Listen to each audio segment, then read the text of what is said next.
पन्ना जिले की शाहनगर तहसील में सेना के सम्मान में तिरंगा यात्रा निकाली गई। यह तिरंगा यात्रा साईं मंदिर से होते हुए पेट्रोल पंप शाहनगर पहुंची। तिरंगा यात्रा में देशभक्ति गानों से शाहनगर गुंजायमान हो गया। वीर सैनिकों के सम्मान में निकाली गई तिरंगा यात्रा की शुरुआत पवई विधायक प्रहलाद सिंह लोधी व जिला पंचायत अध्यक्ष मीनर राज सिंह ने की। विधायक प्रहलाद सिंह लोधी ने कहा कि यह तिरंगा यात्रा हमारे वीर सैनिकों के सम्मान में निकाली गई है। हम सभी को उनका सम्मान करना चाहिए। वहीं जिला पंचायत अध्यक्ष मीनर राज सिंह ने कहा कि हम सभी लोग यहाँ पर वीर सैनिकों के सम्मान में एकत्रित हुए हैं और वीर सैनिकों के साथ हमारा पूरा देश एक साथ कंधे से कंधे मिलाकर खड़ा है।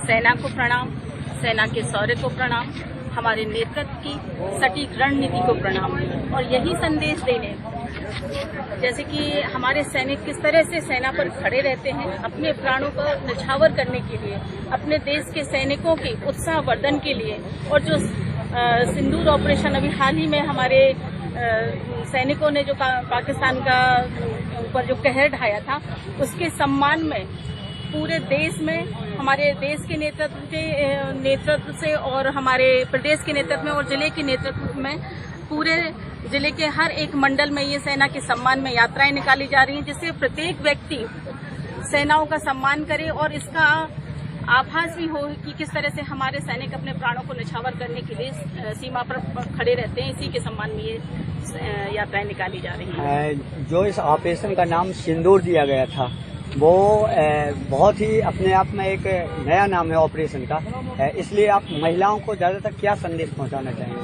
देखिए, ये जो 22 अप्रैल की जो दुखद घटना हमारे देश में घटी थी पहलगांव में, जो हमारी बहनें अपने नव जीवन की शुरुआत करने अपनी छुट्टियां मना रही थी और वहां गई हुई थी, अपने नवविवाहित जीवन की शुरुआत कर रही थी, वहां आतंकवादी हमला हुआ और उस हमले में उन महिलाओं के पतियों को मारा गया। कितनी दुखद वो घटना थी। वो तस्वीर देख के सबके हर एक भारतवासी के रोंगटे खड़े हो गए थे। और जब उन्होंने आतंकवादियों ने उन महिलाओं से कहा था कि जाओ मोदी को बता देना, तो इससे बड़ी दुखद घटना हमें लगता है आज के पहले किसी भी देश में नहीं घटित हुई थी कि 27 नौजवानों को मार दिया गया था और हमारी 27 बेटियों के सुहाग उजाड़े थे, यानी कि सिंदूर उजाड़े थे।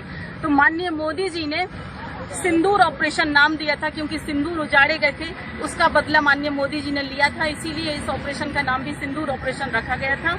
और 9 ऐसे ठिकानों पे पाकिस्तान के, जहां उन्होंने आतंकवादियों को संरक्षण दे रहे थे, आतंकवादियों का प्रशिक्षण कर रहे थे, उन ठिकानों को नेस्तनाबूद किया था। इसीलिए इस ऑपरेशन का नाम सिंदूर ऑपरेशन था और इसकी सफलता के लिए ही हम लोग ये हर गांव गली गली में यात्राएं निकाल रहे हैं। जी, धन्यवाद। बहुत जिन महिलाओं बेटियों के सिंदूर उजाड़े गए थे, उसके सम्मान में जो हमारे सैनिकों ने पाकिस्तान वालों को सबक सिखाया है, उसके सम्मान में यात्रा हमारे पूरे भारतवर्ष, पूरे प्रदेश और पूरे मंडल आज उसी के तहत शाहनगर के मंडल में हमारी ये यात्रा निकाली गई है।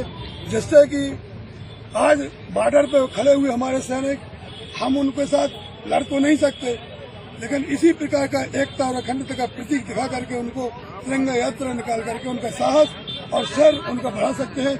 इसके लिए यात्रा निकाली गई है। यात्रा के माध्यम से क्या संदेश देना चाहते हैं? यात्रा के माध्यम से हमें संदेश है, हमारा भारत एक साथ है, इकट्ठा है, एक साथ रहेगा और इस लड़ाई में भारत हमारा सब दिन हमारा इनके फौजियों के साथ खड़ा है। जैसे कि अभी हमारे देश के यशस्वी प्रधानमंत्री आदरणीय नरेंद्र मोदी जी, देश के गृह मंत्री आदरणीय हमारे अमित शाह जी ने सबने मिलकर जिस प्रकार से फौजियों को साथ देकर के, जो पहले रहता था कि फौजियों को एक नियमित रूप से रहता था कि इतने कारतूस मिलेंगे या उतनी दूरी चलाओगे, आज हमारे देश के सैनिकों को छुट्टा है कि किसी भी प्रकार के लोग हमारे देश में आग दिखा के हमारी ओर देख रहे हैं, तो उनकी किसी प्रकार से अपन उनकी हर प्रकार से नष्ट करके, जैसे अभी कई विमान कई उड़ानें उनकी नष्ट की और धराशायी किया और कई आतंकवादियों को मार गिराया।